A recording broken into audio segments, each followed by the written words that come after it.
신약 성경 말씀 로마서에 관한 해설 영상 파트 3을 시작합니다. 파트 3은 로마서 6장부터 8장까지이며 제목은 구원의 삶과 성령의 능력입니다. 주된 주제는 성령을 통해 죄와 사망에서 자유롭게 되는 삶과 구원에 확신합니다. 로마서 6장은 우리에게 믿음과 은혜의 삶이 무엇을 의미하는지 생생하게 가르쳐줍니다. 바울은 먼저 은혜를 더하기 위해 죄를 짓겠는가? 라는 질문을 통해 믿음의 본질을 탐구합니다. 그는 단호히 그럴 수 없다고 선언하며 믿음으로 의롭다함을 받은 자는 옛사람이 죽고 새 사람으로 거듭났음을 설명하였습니다. 세례는 그리스도의 죽음과 부활에 연합하는 상징으로 물속에 잠기는 것은 옛사람의 죽음을, 물에서 나오는 것은 새 생명의 시작을 나타냅니다. 이로써 우리는 죄의 종이 아니라 하나님께 대하여 살아있는 자가 되었음을 깨닫게 되었습니다. 이어서 바울은 새로운 삶의 원리를 제시합니다. 그는 옛사람이 죽었기에 죄는 더 이상 믿는 자를 지배하지 못한다고 선언하였습니다. 우리는 더 이상 법 아래 있지 않고 은혜 아래 있으며 의의 종으로 새로운 주인을 섬기게 되었습니다. 이러한 삶은 단지 상태의 변화가 아니라 삶의 방식과 목표의 근본적인 전환을 의미합니다. 죄의 종이었던 삶은 사망으로 끝나지만 의의 종이 된 삶은 거룩함과 영생으로 이어진다는 진리를 바울은 강조하였습니다. 로마서 6장의 핵심 메시지는 세례와 새로운 삶, 주인의 변화, 그리고 죄와 은혜의 대조를 통해 명확히 드러납니다. 세례는 단순한 의식이 아니라 믿음의 고백이며 죄에 대하여 죽고 그리스도 안에서 살아가는 삶을 시작하는 상징입니다. 또한 믿는 자는 더 이상 죄의 지배를 받지 않고 하나님의 은혜 아래 살아갑니다. 죄는 죽음을 가져오지만 하나님의 은혜는 생명과 의를 선물로 제공합니다. 이 말씀은 우리에게 중요한 교훈을 남깁니다. 우리는 죄의 종이 아닌 의의 종으로 살아가야 하며 새로운 정체성을 깨달아야 합니다. 또한 우리는 죄와 계속 싸워야 하고 우리의 몸과 마음을 의의 도구로 하나님께 드려야 합니다. 무엇보다도 죄의 싹은 사망이지만 하나님의 은혜는 그리스도 예수 안에서 영생이라는 놀라운 선물을 주신다는 사실을 기억해야 합니다. 로마서 6장은 단순히 은혜로 시작되고 끝나는 신앙의 여정을 넘어서 죄에 대하여 죽고 하나님의 의를 이루며 살아가는 능동적이고 거룩한 삶을 살아가라는 강력한 도전을 우리에게 주었습니다. 이는 단지 교리적 가르침이 아니라 실제로 살아가는 삶의 지침이 되었습니다. 이상 로마서 6장에 관한 영상 설명을 마칩니다. 이어서 로마서 7장 말씀입니다. 로마서 7장은 바울이 신앙인의 삶 속에서 일어나는 갈등과 새로운 신분을 설명하며 율법과 죄의 관계를 깊이 탐구한 말씀입니다. 먼저 바울은 결혼법을 비유로 사용하여 우리가 새로운 신분을 얻었음을 설명합니다. 결혼해서 남편이 살아있을 때는 아내가 법에 매여 있지만 남편이 죽으면 그 법에서 자유로워지는 것처럼 우리는 율법 아래에서 죄와 결혼한 자들이었습니다. 그러나 예수 그리스도의 죽음으로 죄와 율법에서 해방되었고 이제 하나님과 연합하는 새로운 삶으로 초대되었습니다. 이로써 율법의 조문을 따르던 삶에서 벗어나 성령의 인도 아래 하나님을 섬기는 새로운 삶으로 변화되었습니다. 다음으로 바울은 율법의 역할과 한계를 설명합니다. 율법은 거룩하고 선하며 우리의 죄를 드러내는 역할을 합니다. 율법이 없었다면 죄를 알지 못했을 것입니다. 예를 들어 탐내지 말라는 계명을 통해 탐심이 죄임을 알게 됩니다. 그러나 죄는 율법을 이용하여 우리를 유혹하고 사망으로 이끕니다. 율법은 마치 거울과 같아서 우리의 죄를 보여주고 우리가 죄와 사망 아래 있음을 깨닫게 하지만 스스로는 그 죄를 해결할 능력이 없습니다. 마지막으로 바울은 내면의 갈등을 고백합니다. 자신이 선을 행하기를 원하지만 악을 행하는 모습을 보며 탄식합니다. 이는 죄와 성령이 신앙인의 내면에서 끊임없이 싸우고 있음을 보여줍니다. 바울은 속사람, 즉 영은 하나님의 법을 즐거워하지만 육신은 죄의 법에 사로잡혀 있음을 고백합니다.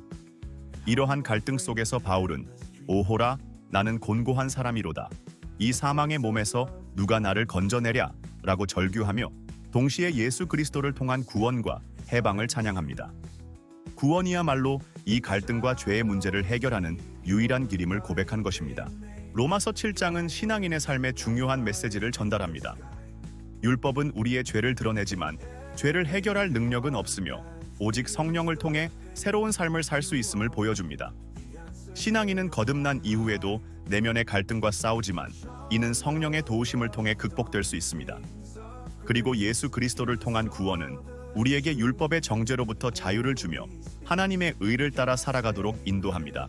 결론적으로 로마서 7장은 율법과 죄, 그리고 구원자 예수 그리스도의 역할을 깊이 있게 조명하며 신앙인의 삶에서 갈등과 승리의 여정을 증언하는 중요한 가르침을 담고 있습니다. 이상 로마서 7장에 관한 영상 설명을 마칩니다. 이어서 신약성경 로마서 8장을 함께 살펴보겠습니다. 이 장은 예수 그리스도 안에서의 해방, 성령의 인도하심, 하나님의 사랑, 그리고 그리스도인의 자유를 심도 있게 설명하며 신앙생활의 본질과 소망을 강하게 제시합니다. 첫 번째로 바울은 죄와 정죄에서의 해방을 선포합니다. 예수 그리스도 안에 있는 자들에게는 결코 정죄함이 없다 고 선언하며 죄와 사망의 법에서 우리를 해방시킨 생명의 성령의 법을 강조합니다. 인간의 연약함으로 율법이 이루지 못한 것을 하나님께서 이루셨고 예수님의 대속으로 우리는 자유를 얻었습니다.